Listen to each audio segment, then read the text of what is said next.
It was the autumn of 2014 when I took a week off from my job in Manchester and decided to spend some time alone in a cabin in the north of England. I had been working long hours and felt burned out, so the thought of being away from traffic, phones, and people sounded perfect. A colleague of mine knew someone who owned a small, old cabin outside a quiet village in Cumbria, tucked between stretches of farmland and the beginning of the forest. It wasn't a holiday rental, just an old family cabin that wasn't used much anymore. He told me I could have it for free if I didn't mind its age and lack of modern comforts. I liked the idea of roughing it a little, so I said yes without hesitation. When I arrived, the air was colder than I had expected. A heavy gray sky hung low over the hills, and the damp ground smelled of wet soil and leaves. The cabin stood at the edge of a thin dirt track, half hidden by tall grass and scattered trees. It wasn't much to look at. Dark wooden boards, small windows, and a roof patched with tin sheets where tiles had slipped away. The paint around the door had peeled off years ago, and the lock was stiff, but it worked. Inside, the cabin smelled of old timber, a mix of dust and something faintly sour, like damp clothes left too long in a bag. The furniture was simple, just a wooden table, a couple of chairs, and a narrow bed against the wall. There was a fireplace, but it looked like it hadn't been used in years. I dropped my bag, lit a candle since the light bulb didn't work, and tried to settle in. The place was quiet. So quiet I could hear the ticking of my watch in my pocket when I stood still. At first, it felt peaceful. The stillness had a way of making me slow down, notice the sound of wind slipping through the trees and the way the floor creaked under my boots. But that quiet also made me feel more exposed. Like if anything happened, nobody would hear me for miles. The first night passed without trouble. I made a small fire outside, cooked some food, and sat in the dark listening to the countryside. A dog barked once in the far distance, but mostly it was just wind and the occasional rustle of branches. When I finally lay down in bed, I slept lighter than I expected, waking up a few times to the sound of owls or shifting wood. The second night was different. By then, I had walked around the area during the day, exploring the edge of the forest and a narrow stream that cut through a meadow behind the cabin. Everything looked normal enough. The nearest house I saw was a farmhouse maybe a 20-minute walk away, but it looked empty when I passed it. The shutters were closed, and there were no cars. I told myself the place was safe, but as the evening set in, I couldn't shake off a strange unease. It started when I was chopping some wood outside before dark. I had the axe buried in a log, and as I bent down to pick up a piece, I thought I saw someone standing at the tree line, maybe 50 yards away. I froze, staring hard. For a second, I thought it was just the shape of the branches, but then I noticed the outline was too sharp, too still.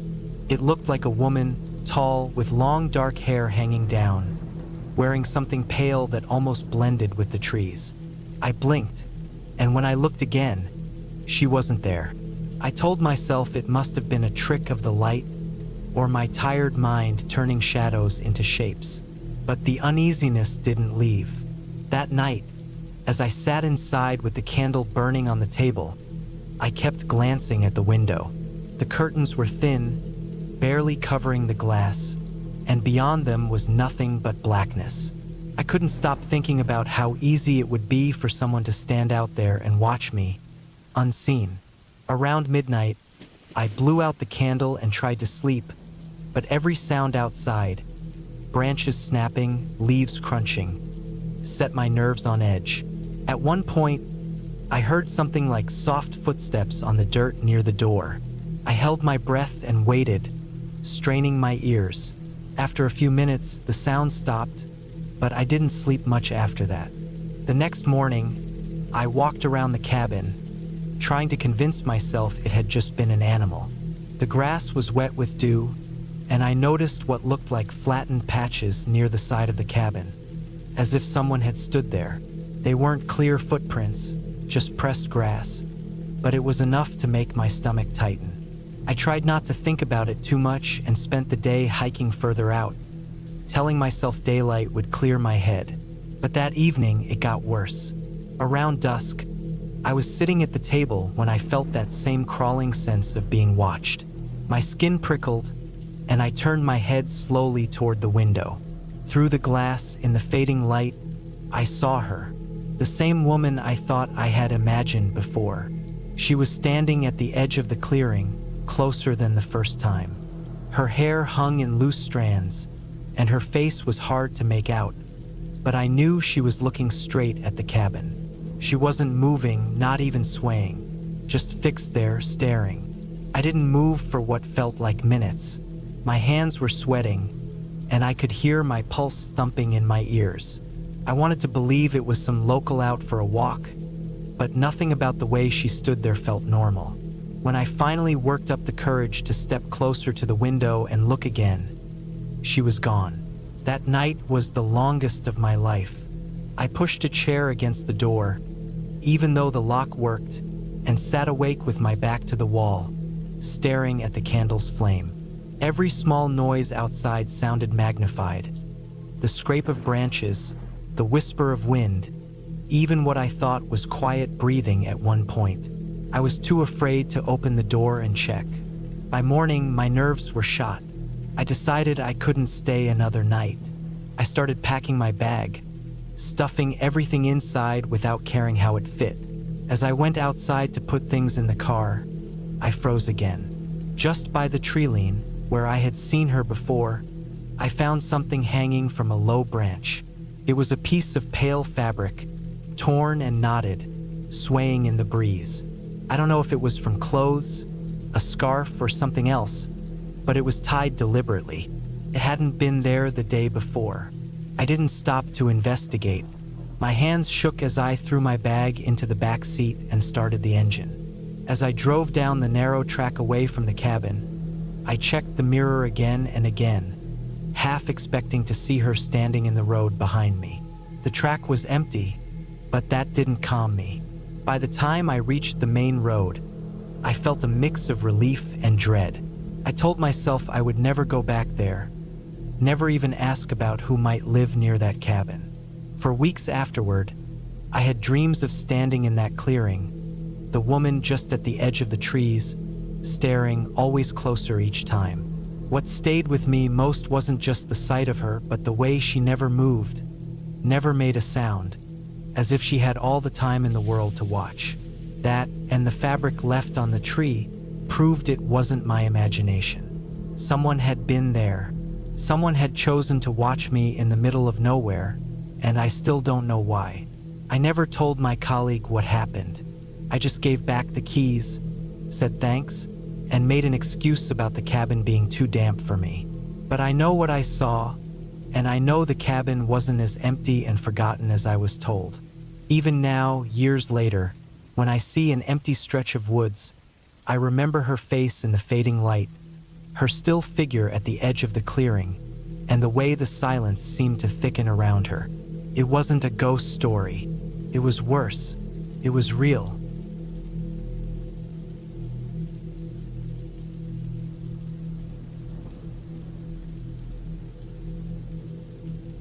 I had been sent to Scotland in the winter of 1997, not long after my 34th birthday. The agency didn't tell me much, only that I was to monitor a quiet stretch of forest near the northern coast where strange activity had been reported. My cover was simple. The cabin I was given was an old forestry shelter, something built years before and left to rot, tucked far back in the trees where most hikers never went. They wanted me to stay there for weeks, watch the road and the shoreline, write down anything unusual and send reports when I could. It sounded routine enough, but I knew by the way my superior had looked at me before I left that it wasn't just routine. The cabin itself sat on uneven ground, its roof sagging on one side, its windows coated with dust so thick it looked like frost even in daylight. The inside smelled of damp wood and mice. There was one iron stove, a small table, a bunk with a thin mattress, and shelves that had been nailed into the wall by whoever built it. I spent the first day cleaning out what I could, brushing away cobwebs and shoveling out leaves that had blown in through a broken window frame. I knew I would be there for a while, so I forced myself to make it livable. The stove barely worked, and the draft that came through the gaps in the wall made the whole place feel colder than outside. Still, it was all I had. The first nights passed without much to note. I kept a small lamp burning and wrote down the sound of passing cars, though they were rare, sometimes only one or two across an entire night. The forest outside was dense and silent, the kind of silence that pressed in on you until every small noise felt louder than it should. Branches creaked like footsteps. The wind sometimes dragged itself through the trees with a low, human-like moan. I told myself it was nothing, only natural sounds, but lying alone in that thin-walled cabin, I couldn't shake the thought that someone was moving just beyond the treeline. By the second week, I began noticing small things out of place. I would leave the heavy door shut and latched at night, but twice I woke to find it standing open by a few inches. At first I thought I hadn't latched it right, but the second time I was sure I had. I began checking the door 3, 4, even 5 times before lying down. The next morning, I saw faint marks in the mud outside the cabin. Not boot prints exactly, but something had been pressed into the ground. The earth was soft with rain, and it looked like someone had dragged something heavy. I bent down to study it, but the marks went only a short way before vanishing into leaves and grass. I didn't report it. I thought maybe I was letting the loneliness get to me. Maybe I was reading too much into normal signs of animals or weather. Still, I couldn't help watching the woods more carefully after that. I set my chair near the window that looked out on the small path leading to the road. I listened for anything unnatural. The days seemed to stretch endlessly, gray sky turning to black nights with little difference in between. My only company the sound of the stove cracking and the occasional crow outside. One evening in late January, the air felt strange, heavier, almost pressing down on me. The temperature had dropped hard, and the frost outside had a way of glowing under the thin moonlight. Around midnight, I stepped outside to relieve myself, and I froze when I noticed something at the edge of the clearing. A figure, dark, still, standing half in the trees. I stared until my eyes hurt, trying to be sure it wasn't a shadow or some trick of light. But it wasn't. Someone was there. When I shifted my weight, they turned and slipped back into the woods without a sound. My breath hung in front of me, my body locked with the kind of fear I hadn't felt in years. I stayed awake the rest of that night, my back against the wall, my pistol laid across my lap. I told myself it could have been a poacher, a wanderer, someone who got lost and didn't want to be seen. But I knew better. They had been watching me. The next morning, I walked the treeline, searching for signs. I found them quickly. Fresh prints in the frost, definitely boots this time. They circled wide around the cabin and then vanished into thicker brush. Whoever it was had been moving carefully, but not carefully enough. They had been coming back night after night, circling, watching. My stomach sank with the realization that they had probably been closer than I had ever guessed, maybe even pressed up against the walls while I slept inside. I stopped leaving the cabin at night. I rationed my food tighter, made sure the stove's smoke stayed low so it wouldn't give away too much. The isolation that had felt heavy before now turned crushing. Every creak of the walls sounded like footsteps on the porch. Every gust of wind against the roof sounded like someone trying the door. The worst moment came 3 nights later. I woke to the sound of something dragging across the side of the cabin. Slow, steady, like wood being scraped with metal. I held my breath and gripped the pistol tighter, waiting, listening. The sound moved around the cabin once, then stopped. I didn't hear it again, but I stayed frozen in place until dawn. When light finally came, I forced myself to step outside. On the wall near the window, a long line had been carved into the wood, deep enough that the shavings of bark lay scattered on the ground. It wasn't an accident. Someone had done it on purpose, slow and deliberate. A message. I couldn't take chances after that. I set up a small watch post inside, cleared a space near the back where I could see the whole clearing through a narrow slit between boards. That night I sat there, waiting, my heart pounding with every shift of shadow outside. Hours passed. Around 2 in the morning, I saw movement again. The figure came from the left, pausing at the edge of the clearing, watching the cabin like before. But this time they moved closer, step by step, until I could almost make out the pale skin of their face under the hood of a coat. They stood not 20 feet away, staring straight at the window.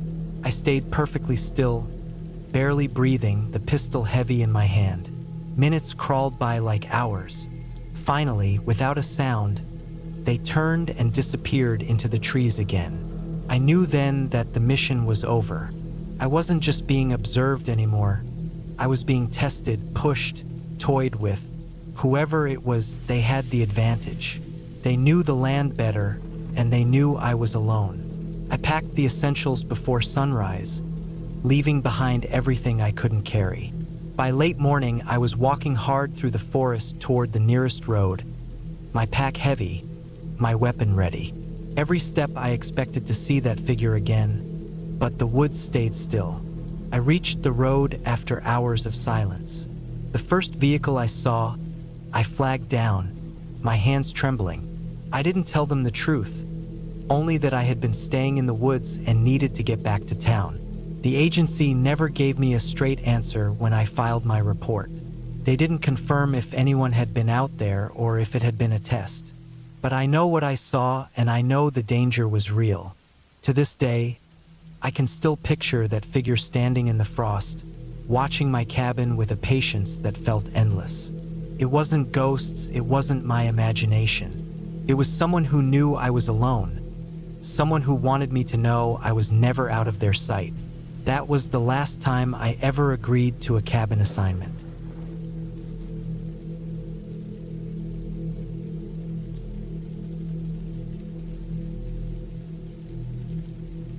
I was 34 years old in the fall of 2014 when I decided to take my dog out to a small cabin I had access to in northern Wisconsin. It wasn't anything fancy, just an old wooden place tucked back at the edge of a patch of state forest that my uncle used to use during hunting season.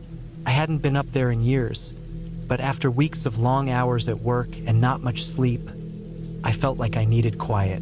My dog, a 4-year-old black lab named Tucker, had more energy than I could ever keep up with, and I figured the open woods would do him good. The cabin sat about 20 minutes down a dirt road off the nearest county highway. By the time I turned onto the road that led to it, the sun was low enough that the tops of the pines glowed orange. The air was sharp, carrying that mix of dry leaves, cold earth, and faint wood smoke drifting from some far-off farmhouse. When I pulled up, the place looked smaller than I remembered. It had a sagging tin roof, faded siding, and one broken shutter hanging loose beside the single front window. The grass around it had grown up waist-high in places. I let Tucker out of the truck and he bounded off immediately, nose in the grass, tail swinging back and forth. I hauled in my gear, just a couple bags, food, water, a lantern, and a heavy blanket. Inside, the cabin smelled like old wood, dust, and faint mildew. The floor creaked under my boots. There was one main room with a small stove in the corner and a narrow hallway leading to a single bedroom.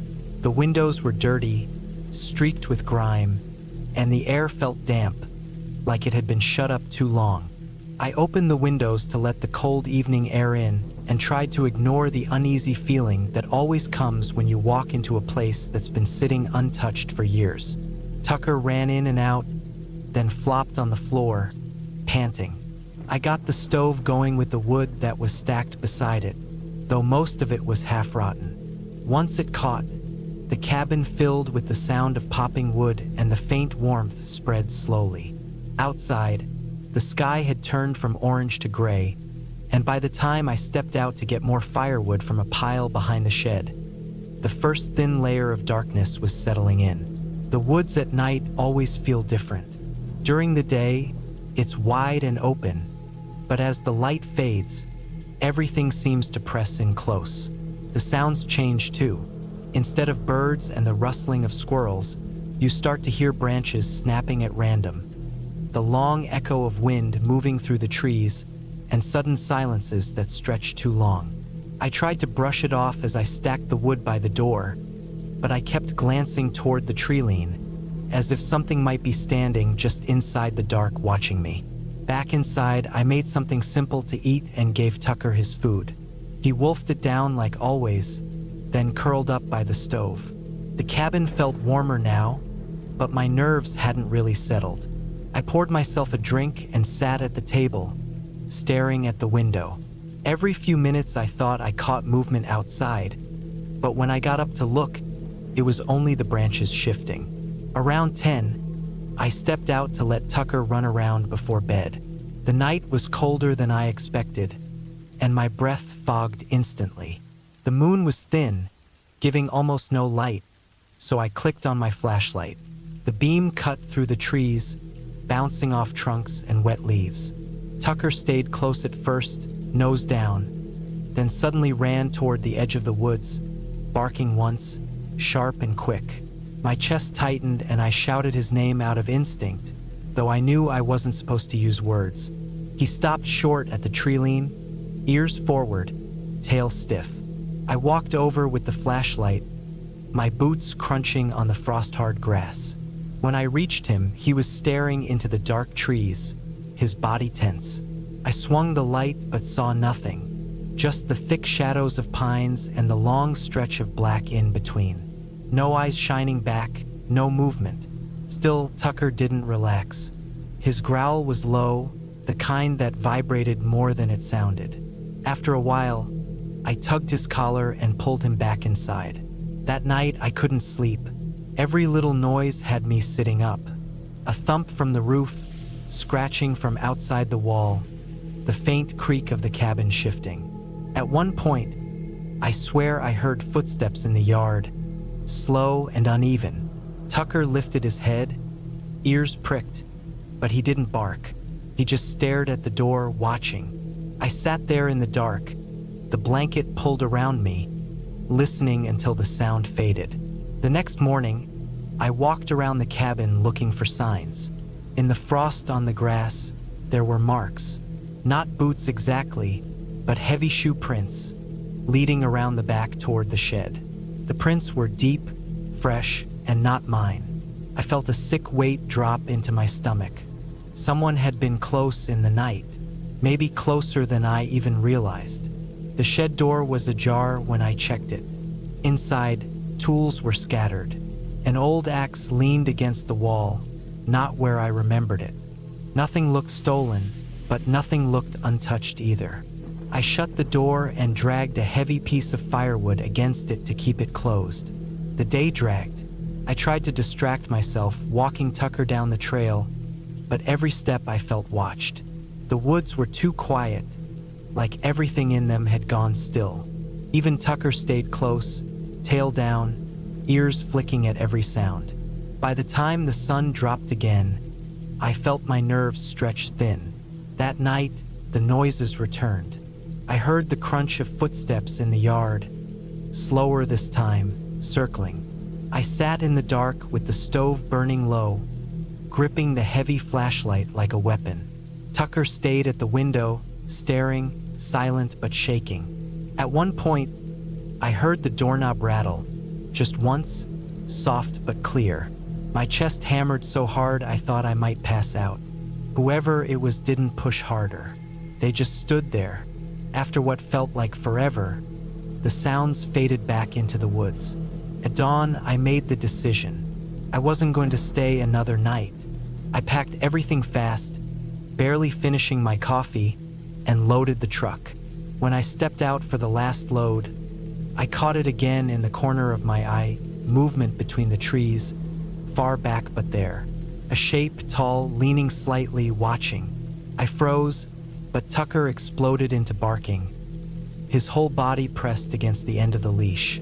The figure didn't move, just stood, then melted back into the shadows. I didn't wait. I shoved the rest of my things into the truck, yanked Tucker in, and drove down that dirt road faster than I should have. My hands shook on the wheel the whole way out, eyes darting to the mirror, half expecting a truck to pull out behind me. Nothing followed, but the fear clung to me all the way back to town. I never went back to that cabin. A week later, I told my uncle what I'd seen, leaving out the parts one couldn't put into words. He just said the land had always drawn trespassers and maybe it wasn't safe anymore. He sold the place the next year. Even now, I still think about those footsteps circling the cabin, the doorknob rattling in the dark, and the figure standing at the treeline. I'll never know what they wanted or how close they came to stepping inside. All I know is that night taught me the woods don't need ghosts or monsters to scare you. Sometimes all it takes is another person, silent in the dark, waiting.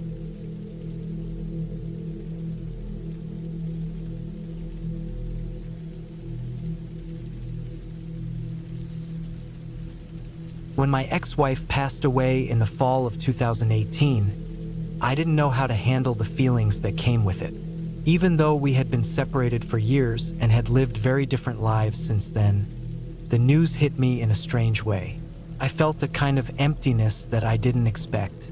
We hadn't spoken in over 6 years, but once I heard she was gone, it was like an entire part of my own past had been sealed off for good. After the funeral, I couldn't shake the urge to go somewhere quiet. I wanted to get away from town, from people, and from the weight of all the memories that came rushing back. That was when I decided to spend a few nights at a small cabin I had bought a couple years earlier, hidden deep in the woods of northern Michigan. The cabin wasn't much. It was a rough structure I had pieced together with a mix of lumber I bought cheap and some scraps I salvaged from an old barn. It stood about 30 minutes off a dirt road, surrounded by pine and maple that seemed to shut out the rest of the world. There was no running water, no power, just a wood stove, a cot, and a stack of supplies I kept in a storage trunk. I had used it mostly during hunting season, but I hadn't been out there in nearly a year.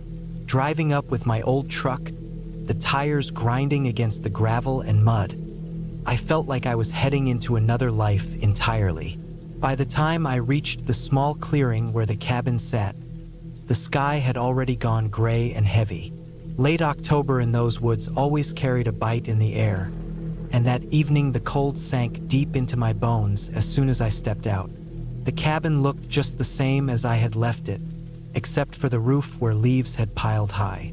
The windows were streaked with dirt, the frame damp from rain, but it was still standing firm. I unlocked the door, pushed it open, and the smell of old wood and dust rolled out. I remember thinking it was exactly what I needed. Quiet, away from everything, just me and my thoughts. The first night passed slowly. I made a fire in the stove, heated up some canned food, and sat on the cot with my coat still on. The silence pressed down hard, broken only by the crack of burning wood and the occasional groan of trees bending in the wind. I thought about her then, my ex-wife, and the years we had shared. I thought about the fights, the distance, and finally the split. I didn't feel guilt, not exactly, but something heavy sat in me, something that made me restless.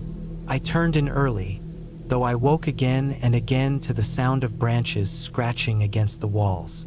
Every time I stirred, I found myself staring at the shadows along the ceiling, waiting for the silence to settle again. The second day, I spent walking the trails around the cabin. The ground was soft with layers of wet leaves, and my boots sank into the mud.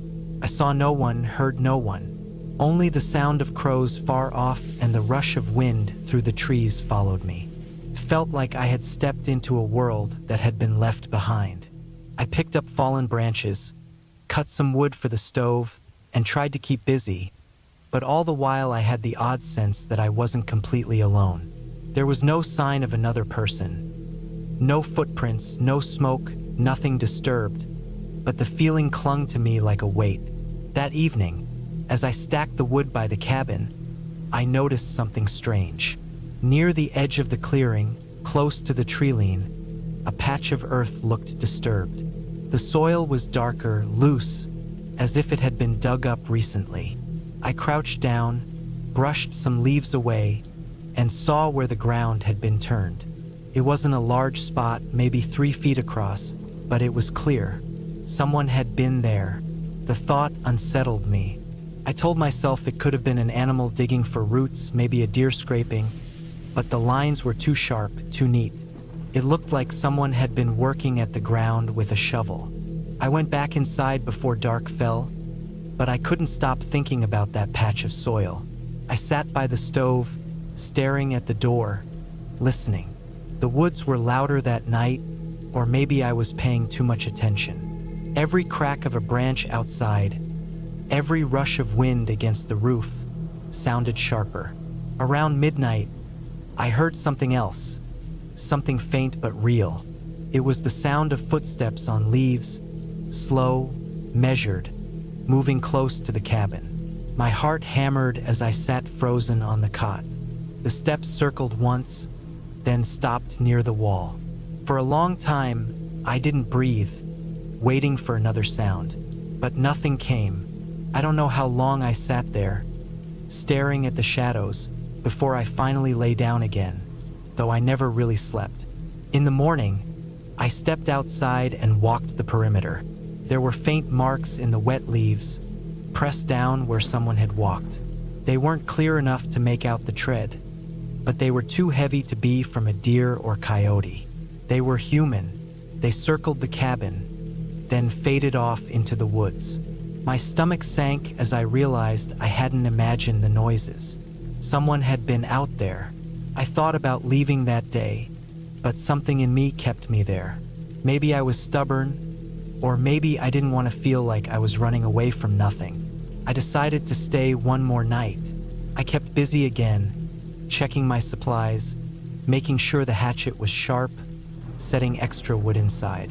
I locked the door early and sat by the stove, my ears tuned to every sound. The night dragged slow, but sure enough, sometime after midnight, the noises returned. Footsteps again, softer this time, but closer. I could hear them stop, then start like whoever it was waiting between movements. At one point, something brushed against the side wall, slow and deliberate, as if a hand had dragged across it. My chest tightened so much I could barely breathe. I sat with the hatchet in my lap until dawn light seeped through the window. When I finally stepped outside, the first thing I did was check the patch of disturbed earth by the treeline. My stomach dropped when I saw it had been dug deeper in the night. The hole was wider now, about 4 feet long, a couple feet deep. It was no animal. Someone was digging there, and they had done it while I sat locked inside, just yards away. That was enough. I packed my things quickly, loaded the truck, and didn't look back at the cabin until I was already on the road out. My mind turned over what I had seen. The footsteps, the dragging sound, the hole being dug night after night. I kept asking myself what they were making that hole for. A grave? A hiding place. The thought made my skin crawl. I never went back to that cabin again. I sold the land the following spring, cheap, without ever telling the buyer what I had found. I don't know who was out there or what they were planning, but I know what I felt. The presence of someone moving just beyond the trees, watching, working under the cover of night. After my ex-wife's death, I thought I was going to the woods to be alone with my grief. Instead, I left with something else, a cold reminder that even in the deepest silence, you're never really as alone as you think.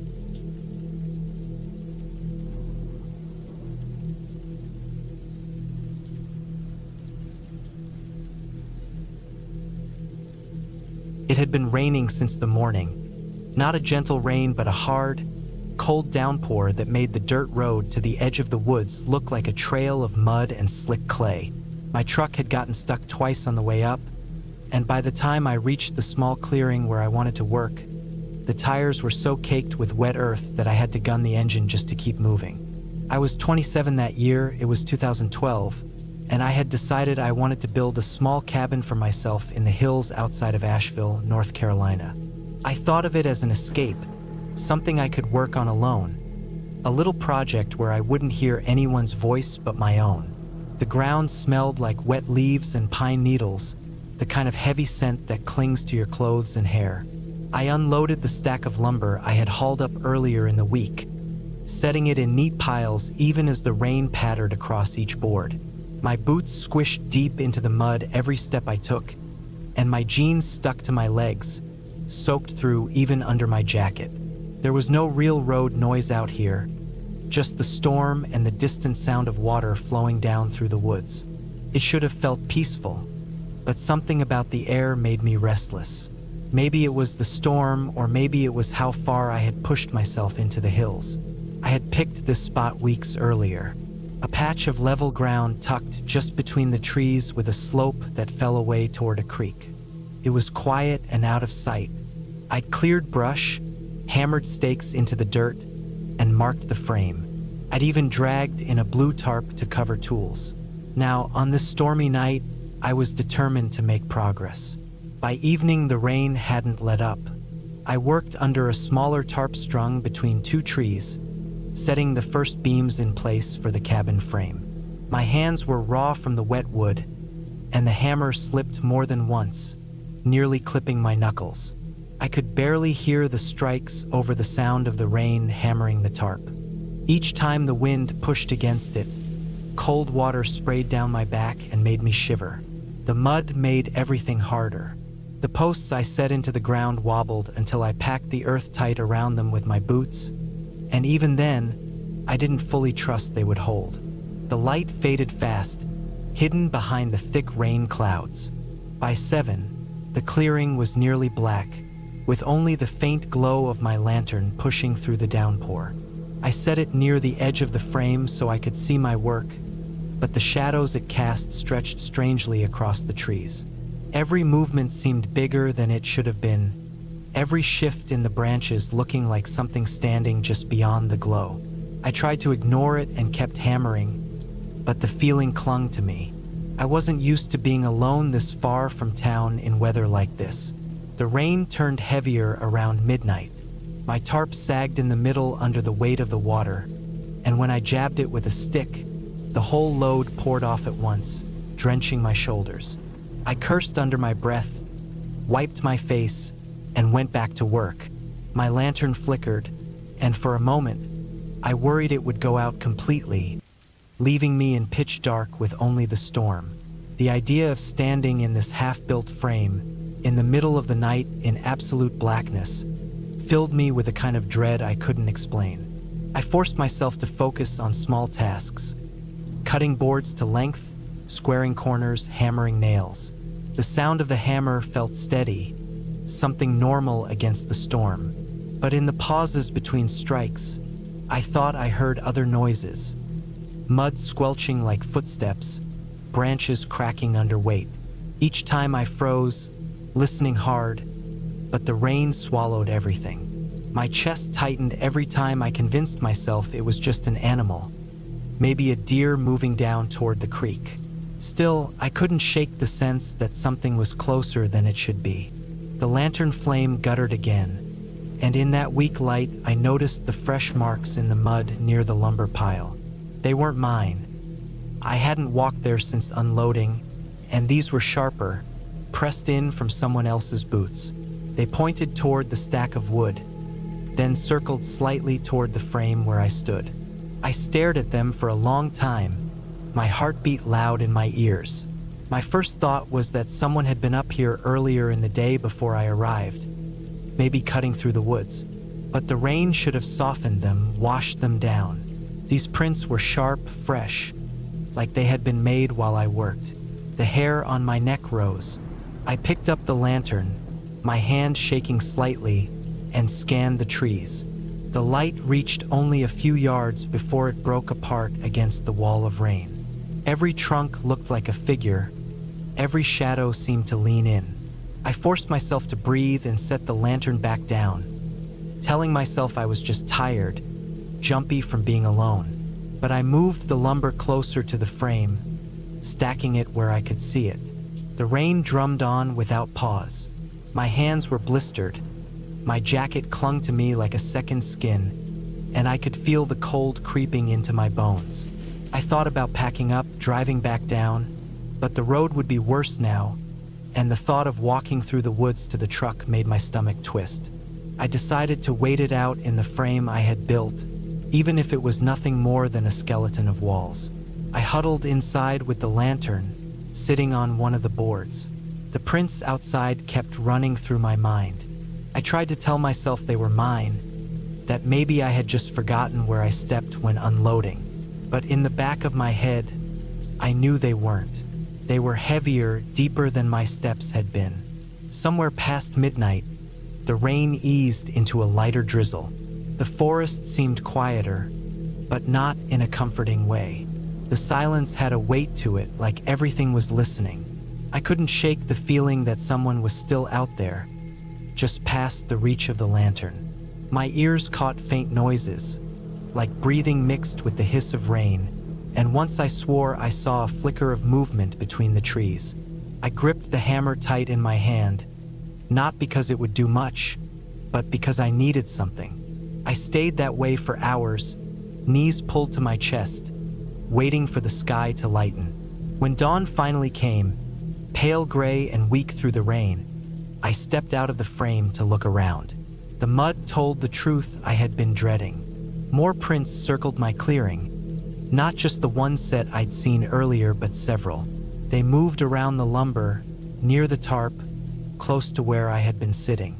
Whoever it was, they had stayed there most of the night, watching. The realization left me cold in a way the rain never could. I packed the lantern, the tools, whatever I could carry, and dragged them back to the truck without looking over my shoulder. The road was nearly washed out, but I forced the truck down, slipping and fishtailing until I hit pavement. I didn't stop until I reached the first gas station on the edge of town. I never went back to that spot again. I told myself I'd pick another place, start over somewhere else, but I never did. The half-built frame was probably still up there, rotting into the mud. Every time I think of it, I picture the prints around the clearing, circling closer while I sat in the lantern glow, convinced I was alone. That night taught me more than anything. The woods don't need ghosts or stories to be frightening. People are enough.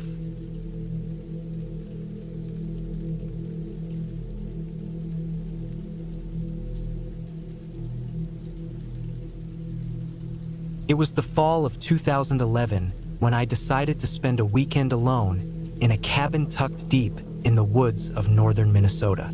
I was 28 then, working long weeks in construction, and I felt like I needed a break from the noise of the city. A friend of mine told me about this old rental cabin near a frozen lake, far away from the highway, where nobody went unless they had a reason. The place was bare and quiet, the kind of spot where you could forget about the world. That was exactly what I wanted. The cabin itself was small, with a slanted roof, faded red paint, and a porch that leaned slightly to the left as if it had grown tired of holding itself up. Inside, it smelled of old pine boards, smoke from the fireplace, and damp earth. The furniture was simple: a wooden table, 2 chairs, a single bed with a thin mattress, and a narrow counter with an old propane stove. There was no electricity, no running water, and no phone service. The silence was heavy and constant, broken only by wind and the occasional distant cry of a crow. I had arrived early in the afternoon and spent the first few hours chopping wood, stacking it neatly beside the porch, and walking down to the edge of the lake. The water was cold and still, reflecting the sky in perfect detail. The trees that surrounded the cabin were tall pines and bare birches, their branches rattling whenever a gust of wind passed through. It felt good to breathe air that sharp and clean. By the time evening rolled around, I had settled in. I lit the old kerosene lamp that sat on the table, made a simple meal of beans and bread, and poured myself a drink from the flask I had brought along. I wasn't nervous then. I felt calm. The idea of spending a couple nights away from everything seemed like the best decision I had made in months. But that sense of peace didn't last long. When the sun slipped down behind the trees, the woods became something else entirely. The darkness there wasn't the same as the darkness back home. This kind swallowed everything. The glow of the lamp only reached a few feet from the window before it was eaten by the blackness outside. Even the sound changed. The light breeze from earlier turned into a steady hiss, and somewhere in the distance, I could hear the faint creak of trees shifting against each other. Around 10 that night, I stepped outside to use the outhouse that sat about 20 yards behind the cabin. The air was colder than I expected, my breath pouring out in pale clouds. The path to the outhouse was narrow, lined with dry leaves that crunched under my boots. As I walked, I had the strange feeling that the woods were watching me. I paused once, halfway there, and turned my head toward the trees. Nothing moved, but it felt like something had been moving just before I looked. I brushed it off and kept going. Inside the outhouse, it was dark and still, with a thin layer of frost on the wooden seat. When I stepped back outside a few minutes later, I froze. I heard something, a sound that didn't belong to the forest. It was faint but clear enough. A slow shuffle of steps on leaves, just beyond the tree-line, maybe 30 feet away.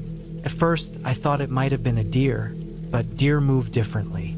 This was slower, heavier, almost careful. I stood there for several seconds, staring into the black trees, but I couldn't see a thing. The sensible part of me told me to head straight back inside. I did, walking quickly, fighting the urge to run. Once I was back in the cabin, I bolted the door and sat down at the table. My heart was beating too fast for me to convince myself it was just an animal. An hour passed. I tried to relax by the fire, but every small noise outside made me stiffen. The wind pressed against the cabin walls, and every so often I thought I heard faint crunching footsteps, but never close, never clear enough to be sure. I told myself it was branches falling or squirrels digging through leaves. Around midnight, I decided to try to sleep. I laid down on the narrow bed and pulled the blanket up to my chest, the fire crackling low beside me. The lamp had burned down, leaving the room in a dim orange glow. At first, I was too tense to close my eyes, but after a long stretch of silence, I finally drifted into a light sleep. I don't know how long I was out before I woke again, but when I did, it was because of a sound. Not the wind, not the fire. It was the creak of the porch boards just outside the door. I lay frozen in the bed, my eyes wide open in the dark. The boards creaked again, slower this time, as if someone was testing each step. My mouth went dry. The fire had died down to embers, and the only light was the faint gray coming from the window. I could hear my own heartbeat pounding in my ears. There was no doubt about it. Someone was outside the cabin. I stayed still, not daring to move or even breathe too loud. After a moment, the creaking stopped. The silence that followed was worse than the noise itself. Then I heard it, the scrape of something along the side wall of the cabin. A hand? A branch? Couldn't tell, but it was deliberate. I knew it. I wanted to believe it was some hunter passing through, maybe curious about the cabin, but the way the steps dragged along the porch told me it wasn't someone just passing. Whoever it was, they were trying to be quiet. Minutes passed. Then came the faint thump against the door. Just a small sound like the light push of a hand. I stared at the door, knowing the bolt was the only thing keeping it shut. My mind raced. If it gave way, there was nothing inside the cabin I could use to protect myself except the axe I had left leaning by the fireplace. I don't know how long I stayed frozen there. At some point, the noises faded. No more scraping, no more steps. I stayed awake the rest of the night, gripping the axe handle in my hands, my eyes never leaving the door. When the gray light of morning finally broke through the trees, I stepped outside.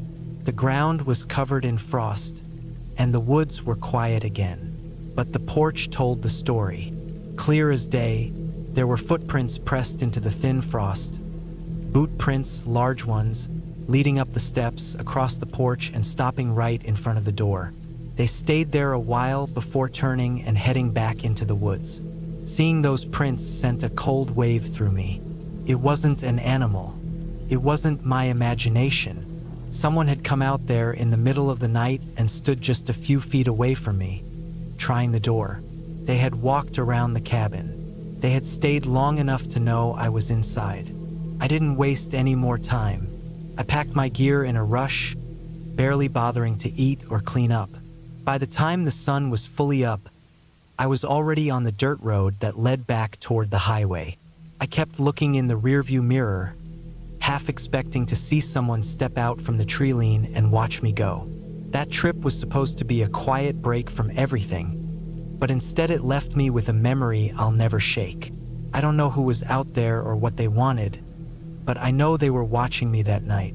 And if the cabin door hadn't held, I don't want to think about how it might have ended. That was the last time I ever stayed in a cabin alone.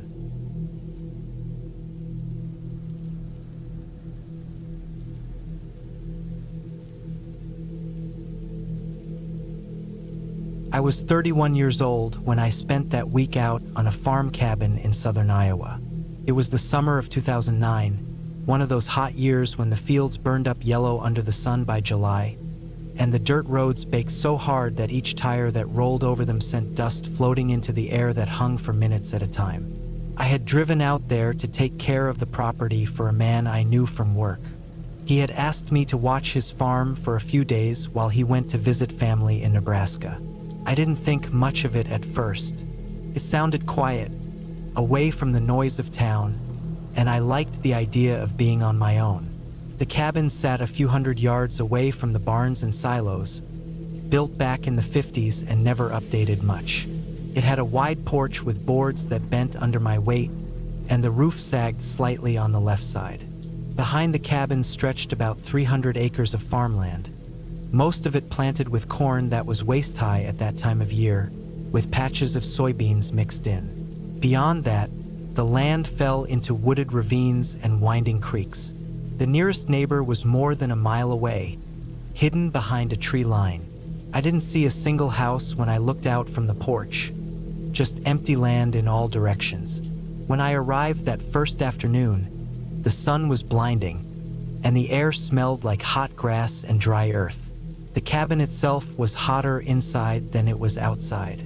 The windows were painted shut years ago, and the screen door rattled each time the wind touched it. I set my bags down and looked around.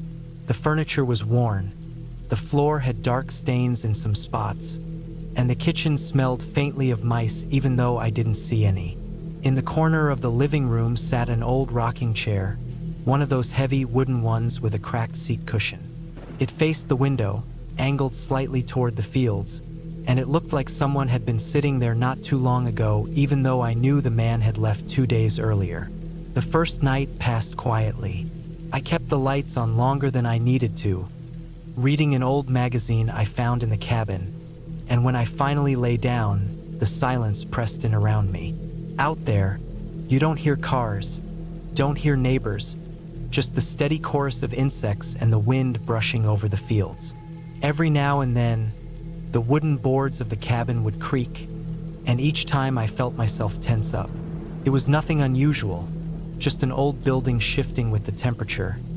But when you're alone, far from anyone, it feels louder. The second day I spent walking the property. The barns were big, the kind with faded red paint and tin roofs that rattled in the wind. One held old machinery with dust thick enough to leave handprints in. Another had stacks of hay bales rotting in the back corner, the smell heavy and damp. There were broken ladders leaned against the walls, empty feed sacks piled on the floor, and a rusted pitchfork jammed into the dirt near the door. Everything had the look of being used long ago and then forgotten. By evening, I noticed something that unsettled me. Out by the far end of the soybean patch, where the field dipped toward the creek, there was a path pressed into the plants. It wasn't wide like a tractor row, but narrow, like something had walked through again and again. I stared at it for a long time, telling myself it was probably just deer or coyotes, but the straightness of it bothered me. It didn't wander or weave. It cut clean through the crop, heading in a line toward the woods. That night, I couldn't relax. Every sound outside felt sharper. When the wind pushed against the siding, I thought I heard footsteps on the porch. When the house creaked, I thought I heard the floor moving in the other room. I sat in the rocking chair for a while, staring out the window into the dark, watching the yard. The moon was out, and the fields glowed faintly silver. I saw nothing, but I couldn't shake the feeling that something was moving out there. I didn't fall asleep until after 3 in the morning. On the third day, I walked out to where I had seen that path. The plants were bent down in a way that didn't look right. It wasn't like an animal had just brushed through once. It was packed, like someone had been walking it over and over. The dirt underneath even had faint shoe prints, not clear enough to see the tread but definite shapes. I followed it for a while, feeling stupid but curious, until it reached the edge of the woods. I didn't go in. The trees looked too dark, too thick, and I told myself there was no reason to. Still, it bothered me all afternoon. When I came back to the cabin that evening, the screen door wasn't latched. I remembered shutting it when I left. The wind could have blown it open, but it hadn't been that windy. I checked inside. Everything looked the same, but I noticed a small thing. The rocking chair had shifted. It was pointed straighter toward the porch now. I didn't want to believe it meant anything. I told myself maybe I had brushed it earlier without noticing. Maybe I remembered wrong. But deep down I knew it hadn't been like that before. That night was the worst. I lay in bed listening to the sounds outside. Around midnight, I heard something different. A dull thump, like a boot on the porch. I froze. Another step followed, slow and deliberate. The boards creaked under weight. I stared at the ceiling, my whole body tense, listening. After a few seconds, it stopped. I didn't hear the door open. I didn't hear anything move away, just silence. I stayed awake the rest of the night, barely breathing, until the sun came up.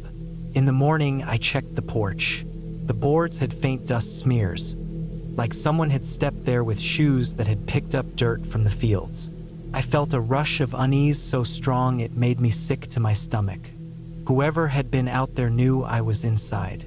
Whoever it was hadn't tried to get in, at least not yet.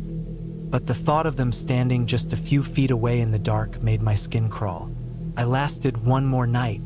I couldn't bring myself to leave in the middle of the day because it felt like admitting I was scared over nothing. But that final night, I sat in the rocking chair with the lights off, watching the fields. The cabin was quiet. The only sound the insects and the faint rustle of corn in the wind. Then, just after 1 in the morning, I saw movement at the far edge of the yard. A shape, tall, moving slow along the fence line. My chest tightened. The figure stood there for a long time, not coming closer, not moving away, just standing in the dark. I didn't move until it finally turned and walked back into the fields. I couldn't see the face, couldn't tell who it was, but it was no animal. It was a person. By dawn, I had packed everything into my truck. I didn't even make coffee. I drove off that dirt road faster than I should have, dust trailing behind me, and I didn't look back at the cabin once. When the owner asked how it went later that week, I just told him everything was fine. I didn't want to explain the truth because even now it sounds unbelievable. But I know what I saw. Someone had been watching that cabin. Someone had been walking those fields at night. And whoever it was, they knew I was there alone. That was enough for me to know I would never go back.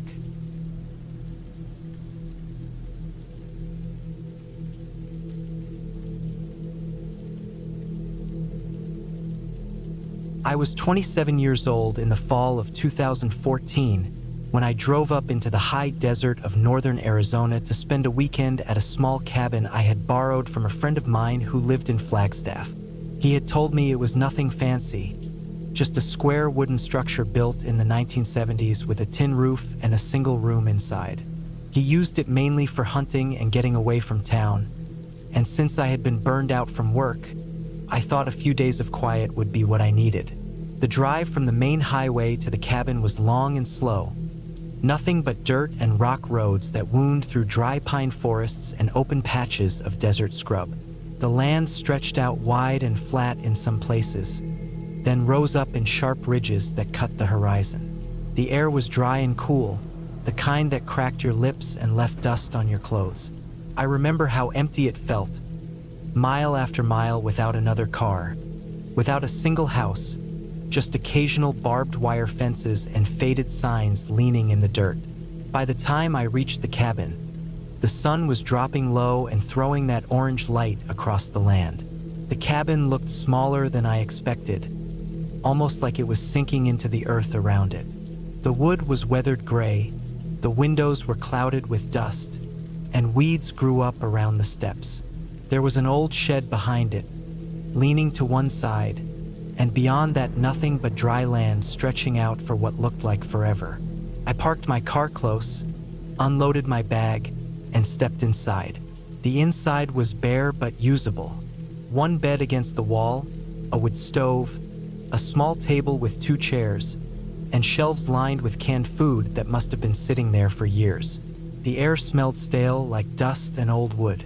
I opened the single window to let in air and heard nothing but the sound of wind moving through the dry grass. No cars, no people, not even birds. I tried to settle in. I stacked some firewood, checked the small lantern I had brought, and boiled water for instant coffee on the old stove. As the night settled, I felt the weight of silence pressing down. It was the kind of quiet that made you notice every little thing, your own breath, the creak of the walls, the way the wind made the roof groan.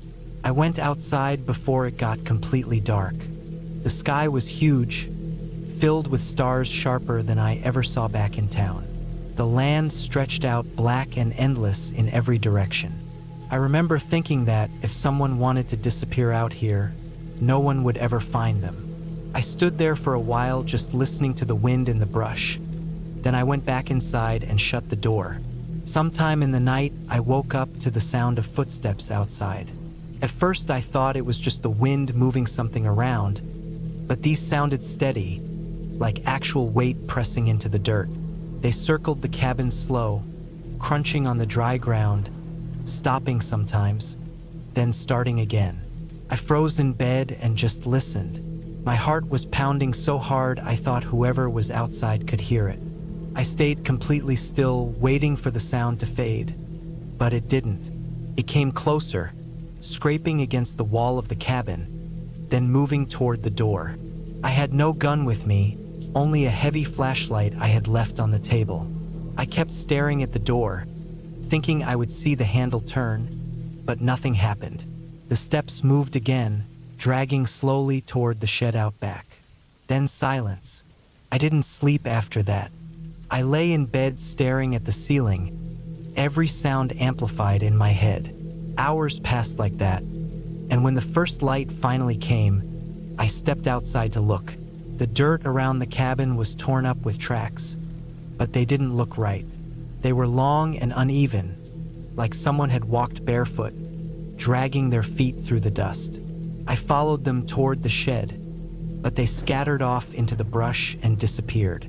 The whole day, I couldn't shake the feeling of being watched. I tried to go for a walk out into the land, but every time I looked out across the brush, I felt like something was moving just far enough away that I couldn't see it clearly. Heat waves rose off the dirt, the land shimmered, and every patch of shadow looked like it was hiding something. I went back to the cabin and stayed close, chopping some wood just to keep myself busy, though I wasn't planning to stay another night. When the sun dropped again, I knew it was going to be worse. I kept the lantern low, sitting on the floor with my back against the wall, staring at the door. The wind picked up, rattling the tin roof, and after a while I heard it again. The steps, slow, dragging, circling. I gripped the flashlight so tight my hand hurt. At one point, I heard something scrape against the window. I forced myself not to move, but my eyes shifted and I caught a glimpse of a face pressed against the glass. Just a shape, pale and long, gone in less than a second. My body froze with cold sweat. I didn't breathe for what felt like minutes. The steps stayed outside for hours. Sometimes they faded into the distance. Sometimes they came right up against the cabin walls. At one point I heard a low sound, almost like an animal, but not. It was too human, too broken. My skin crawled hearing it. When morning came again, I grabbed my bag and shoved everything back into the car. I didn't even make coffee. I just wanted out. As I started the engine, I looked back at the cabin one last time, and that's when I saw her. A woman was standing at the edge of the brush about 50 feet away. She was tall and thin, with long hair hanging down like it hadn't been washed in months. Her clothes looked torn, dusty, and hung loose on her body. She didn't move, didn't wave, didn't say a word. She just stood there staring at me with dark eyes that didn't blink. I put the car in gear and drove. The dirt road kicked up dust so thick it coated the windshield. My hands shook on the steering wheel, but I didn't stop until I reached the highway miles away. I didn't look in the mirror once. That drive back to town felt endless, but as the land grew more populated, I started to breathe again. I realized what had happened wasn't anything supernatural. It wasn't a ghost or some story people tell around fires. It was real. Out there in that dry, empty land, there was someone living wild, far from anyone, wearing the shape of something human but not acting like it anymore. People call them things like skinwalkers because they can't explain them, but what I saw was just a person stripped down to something feral, something broken. I never went back to that cabin. My friend later asked if I had enjoyed it, and I just told him it wasn't for me. But every now and then, late at night, I think about that face at the window and the figure standing in the brush. I think about how empty that land was, and how easy it would be for someone like her to follow me back, walking barefoot through the dirt, dragging steps outside another door.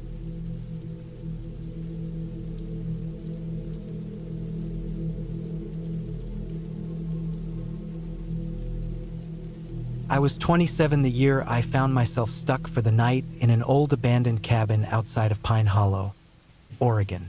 It was late September of 2012, and the weather had shifted quickly.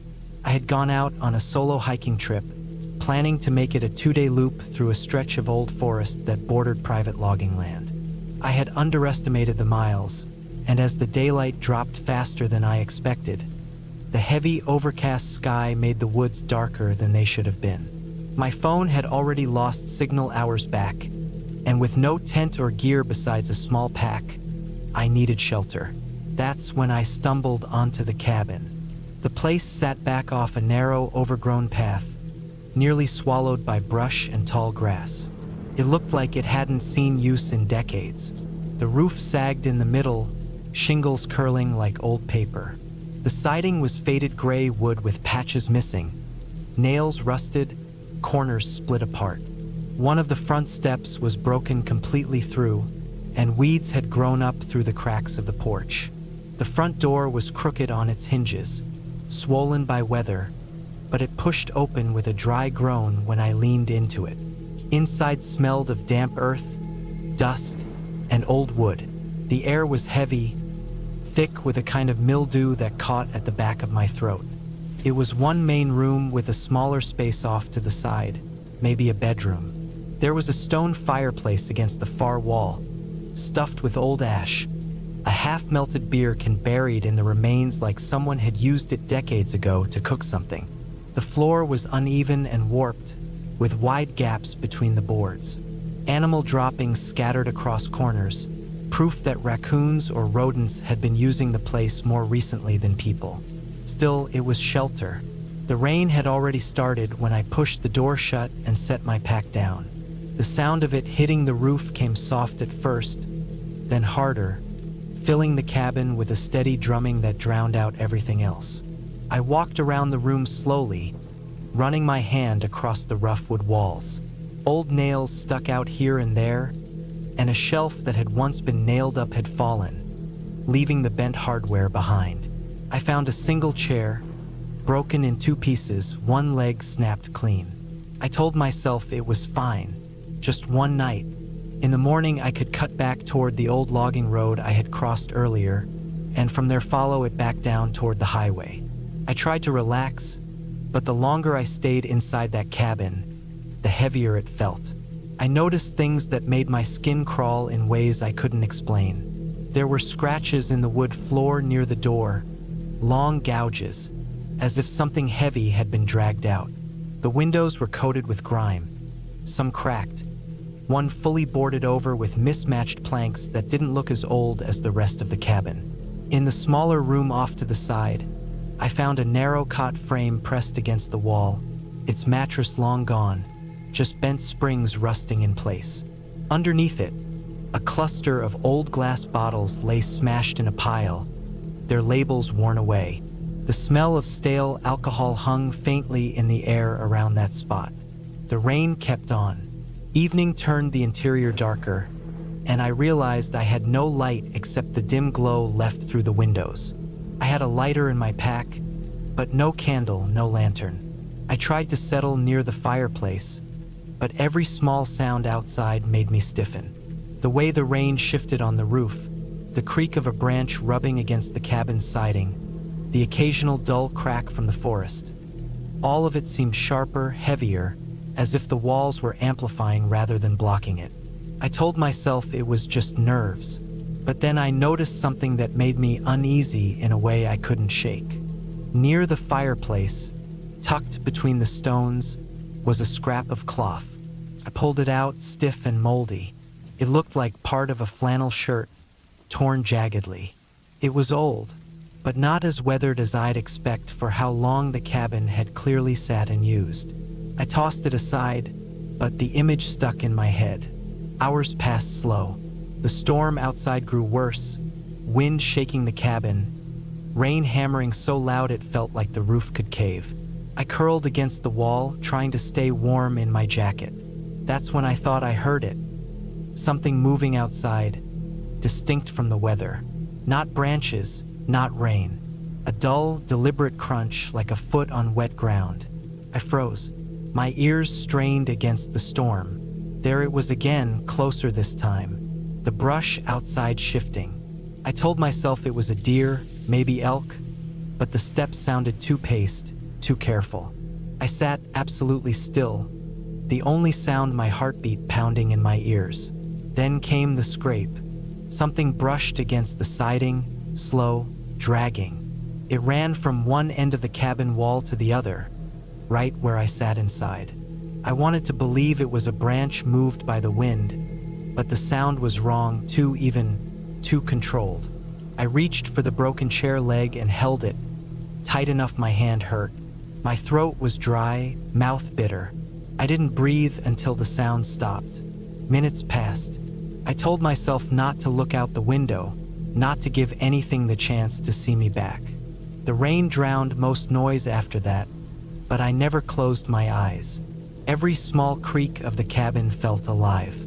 I thought I saw movement through one of the windows once, just a blur of darker shadow against the night, but it could have been nothing.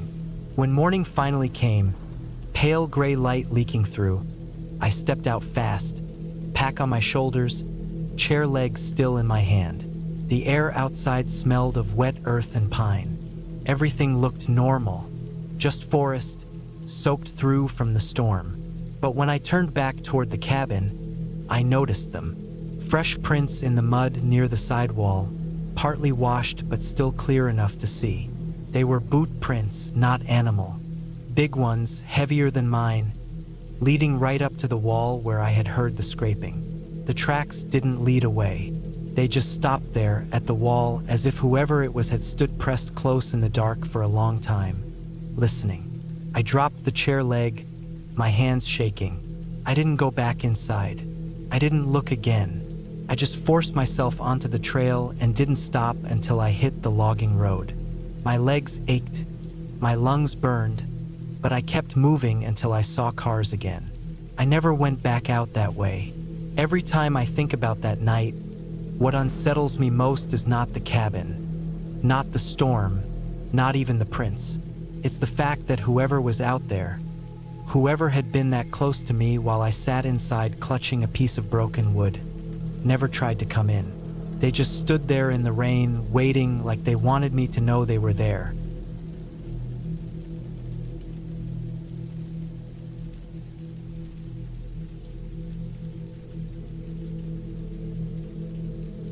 I was 34 in the fall of 2009 when I drove out to a small hunting cabin I had rented in northern Minnesota, a place tucked deep between patches of pine forest and swamps.